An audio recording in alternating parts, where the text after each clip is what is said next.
Namaste everyone. Thank you for joining in this video. Pitru Paksha is upon us, and I wanted this video to come out last week itself, but then I was too engrossed in making videos on the various intricacies of the seventh house. And of course, that continues. But since, this is an issue, and the issue concerning this video is something that must be resolved or relieved during Pitru Paksha, so I decided to just break the train or break the sequence and put this video before I go into the other seventh house videos. Okay, so before we get into this topic, which is of course going to be very intriguing, kindly subscribe to the channel if you have not done that already, like the content and share it with your friends and family if you find it useful.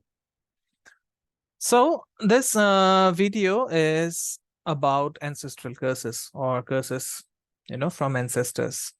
And for the uninitiated, your ancestors mean people belonging to the same clan or the same community as yourself, and belonging to the same bloodline who have passed on before you. Okay, so all of them are ancestors, are your ancestors as such. And the Sanskrit word that is used for ancestors is of course Pitru. Okay, and this Pitru Paksha is a 15-day period where you try your best to honor your ancestors, to fulfill their unfulfilled desires. Okay, now it is said that the ancestors, they live in a space which is known as Pitraloka, and that Pitraloka is just above the Bhuloka where we are situated, where we are located. Okay, and if you have some problems with your ancestors, or if you have problems coming from your ancestors, it means that the ancestors are not really happy with you, they are not really healthy. Okay, and if you have unhealthy ancestors, okay, haunting you, it can be like having a dozen of people cursing you. And remember, all your ancestors have your blood, that is because they belong to your bloodline. So it is very important that you heal your ancestors before doing anything spiritual, before embarking on your spiritual journey. And healing your ancestors is not really easy, and it does take up a lot of time. Okay, but then this is something very important which you must do, and this healing part is something that I'll focus on towards the end of the video. Okay, now when we speak about the Pitraloka, one of the most important thing that the Pitraloka does is it filters all the bad karmas that we are supposed to undergo suffering for due to our previous choices that we made, due to the choices that we made in our last incarnation. So the ancestors, they provide a filtration so that the sufferings, they are at least bearable for us, okay, on this Bhuloka. But if you have a Pitru dosha in the chart, it means that the filtration is completely out and you are very vulnerable to all the negative karmas flowing in from all your last life choices. Okay, so the ancestors, they are our first shield of protection. Okay, and remember that our ancestors are much, much closer to us than any form of divinity we can think about. And that is the reason they are known as Pitru Devata. Okay, they are known as Pitru Devata. But anyways, this is something that I wanted to share.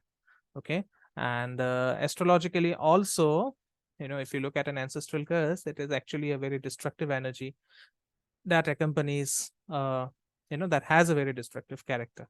And this energy not only can influence you, it can influence your blood relatives, it can influence your parents, it can influence your immediate family. And there are several reasons for curses from ancestors, which can also be seen from the horoscope. Okay, now I'll come to the astrological combinations.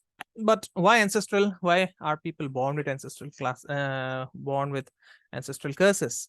There are a few reasons for that. The first reason being, the curse of the ancestors is the result of the bad deeds of few members of the clan, of the community. And this is the reason why there is such a huge karmic component related to the curse. And in this case, the negative influence is inherited by the descendants, which also includes you, yourself, and your immediate family. Okay. In some cases, there are situations where an ancestor is not given a proper send-off or a proper funeral. Okay, that is another, reason why ancestral curses can manifest in the horoscope or in someone's life. Again, there are situations where someone from the family is cursed purposefully by another person for the sake of taking revenge or punishment. Okay. Sometimes a curse can result due to a very, due to the heartbreak of a very innocent person, you know, or maybe, you know, the curse can come from someone's parents or children or spouses. Okay. So, however, if while ascertaining ancestral curses, remember one thing which is very, very important. Only a very sattvic person who has led a very pious life, who has been very dutiful towards his or her worship, his or her ways of worship towards the divine, only such people can curse. Not everyone can curse. Okay. So, the combinations that I will be discussing, the combinations for birth curses, you're not meant to take them literally, and it is not going to be applicable in 100% of cases. Okay. And for an accurate understanding and formulation of a diagnosis, an individual approach is needed for each specific situation. Okay. So how to know whether you have an ancestral curse? Firstly, there will be a presence of hereditary disease in the family that affects both men and women. This is very, very common. Okay. Cancer is one such disease.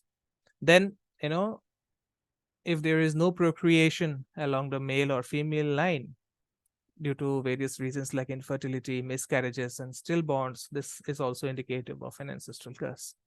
Okay. Similarly, if there is a crisis related to the psychological, mental, and emotional,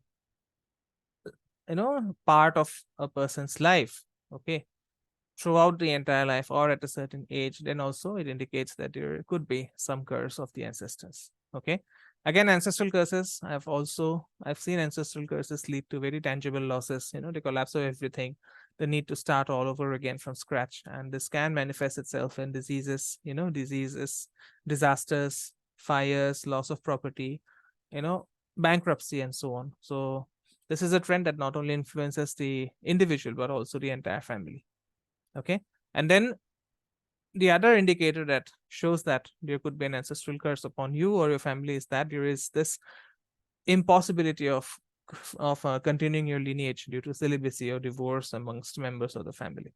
Okay.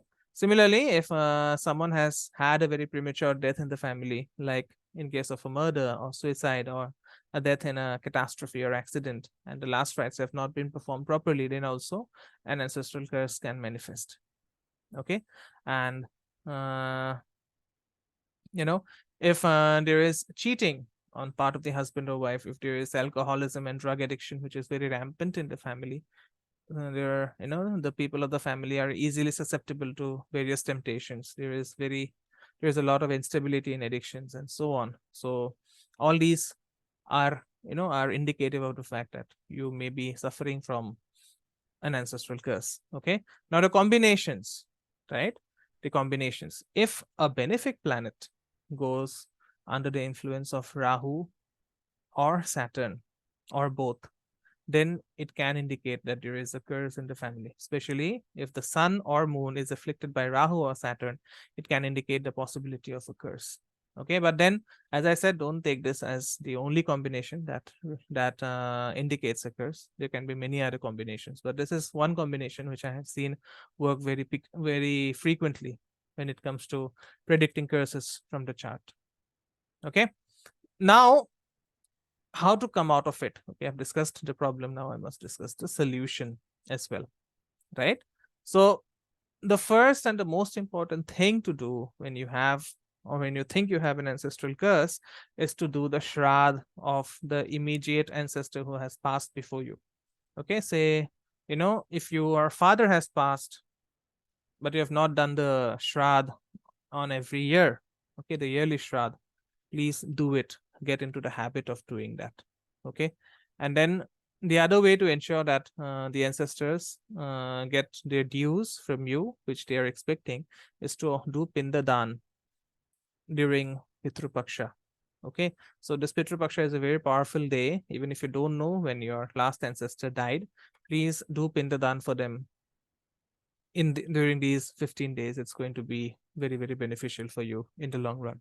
Okay. Again, another way to get rid of ancestral curses is to donate food, a specific quantity of food cooked food, that is on every Purnima, every Amavasya, and every Sankranti day. Okay, Sankranti is the day where the sun is at 0 degrees. That means the sun is changing sign from one sign to the other. That is Sankranti. So on every Sankranti, on every Amavasya, and every Purnima day, please donate some cooked food to the less fortunate, okay, to the beggars, to the needy, whoever you can find. That is a really simple yet very effective way to get rid of your ancestors.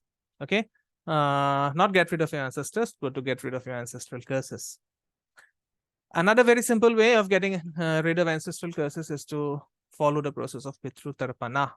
Okay, this is again a very simple process. There are manuals on YouTube.